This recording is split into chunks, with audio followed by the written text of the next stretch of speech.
Assalamualaikum warahmatullahi wabarakatuh. Semoga Allah melimpahkan keselamatan, rahmat dan keberkahan untukmu. Suatu hari, ada seorang pria membawa pisau tajam dan menyeret paksa seorang wanita. Orang yang menyaksikan peristiwa itu tidak berani menolong si wanita tersebut karena takut berbaku hantam dan dihujam pisau oleh si pria tersebut. Kemudian, hal itu dilihat oleh seorang sufi. Sufi tersebut mendekati si pria penyeret wanita tadi.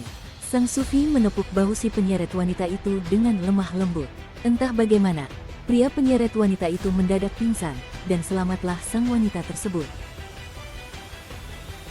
Sebelum saya lanjutkan, bantu like, subscribe, komen, dan share video ini ya saudaraku. Demi untuk keberlangsungan channel Islam terpopuler. Terima kasih. Bishr al-Hafi, waliullah asal Merv, Iran. Ia adalah kekasih Allah dan sosok yang berpegang teguh kepada Ahlus Sunnah wal Jamaah. Awal mulanya, Bishr al-Hafi seorang yang selalu hidup berfoya-foya dan penuh dengan cinta dunia. Saat dia berjalan kaki, tidak sengaja menemukan sobekan kertas bertuliskan Bismillahirrohmanirrohim. Ungkapan yang sering kita baca sehari-hari, ayat pertama surah Al-Fatihah. Entah kenapa dia tersentuh dengan tulisan itu.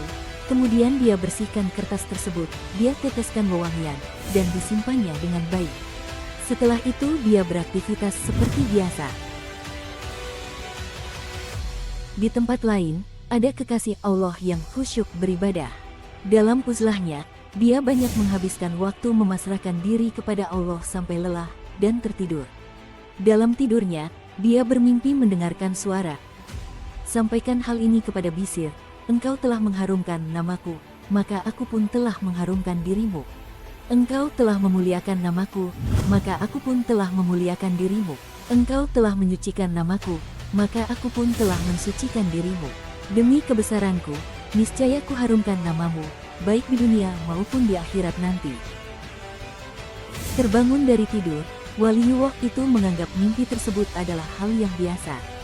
Kemudian, dia kembali bermunajat dan beribadah seperti biasa. Lalu pada saat lelah, dia kembali tertidur dan memimpikannya hal yang sama. Hal itu terus dialaminya sampai 3 kali. Ketika bangun dari tidur, dia membersihkan diri dan pergi mencari Bishr. Berdasarkan informasi yang dia dapatkan dari orang-orang di pinggir jalan, Bishr sedang berkumpul bersama orang-orang di suatu tempat. Lalu kekasih Allah itu pun bergegas menemui Bishr ke tempat Bishr berada. Setibanya di tempat yang dituju, kekasih Allah itu menyaksikan ada banyak orang di sana. Kemudian dia berkata, "Adakah yang bernama Bishr di sini?" Mendengar panggilan tadi, Bishr pun kemudian berdiri.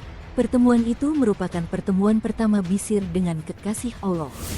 Lalu Bishr mendengarkan kisah mimpi orang soleh tersebut. Setelah mendengarkan perkataan orang soleh tersebut, Bishr berkata kepada kawan-kawannya bahwa dia akan pergi dan tak akan kembali. Dia akan berubah, tak lagi seperti Bishr yang biasa mereka temui setiap hari. Sejak itu, Bishr banyak menghabiskan waktu bermunajat dan beribadah kepada Allah.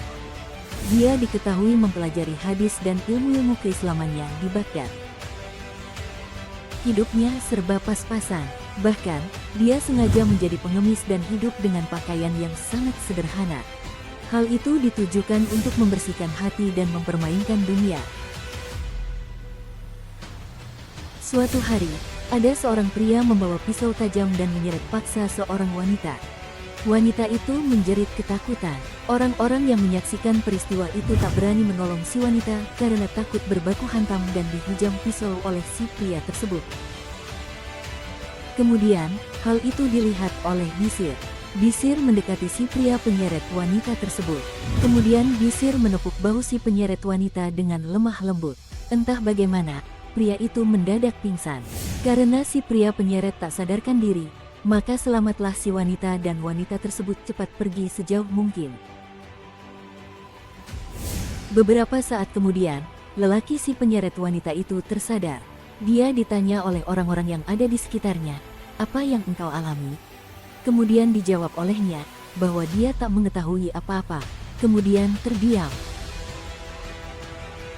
Beberapa saat kemudian dia mulai teringat. Ada pria yang menepuk bahunya sambil berbisik, "Sesungguhnya Allah pasti melihat dan mengetahui perbuatan dosa yang engkau lakukan saat ini." Mendengar perkataan itu, tiba-tiba badannya merinding, menjadi lemas, hingga akhirnya pingsan. "Aku tak kenal siapa dia," ujar pria penyeret wanita tersebut. Lalu orang-orang di sekitarnya memberitahu si pria penyeret wanita bahwa orang yang menyentuh bahunya tadi adalah Bishr al-Harits al-Hafi. Kisah ini diriwayatkan oleh Al-Fath Ibn Syahab dan ditulis oleh Hujatul Islam Imam Al-Ghazali dalam Ihya Ulumuddin. Bishr al-Harits al-Hafi hidup pada tahun 767 Masehi atau 135 tahun setelah Nabi Muhammad wafat. Namanya dan kisah hidupnya diabadikan oleh Sufi Fariduddin Attar dalam Tazkiratul Auliya. Wallahu a'lam bishawab. Wassalamualaikum warahmatullahi wabarakatuh.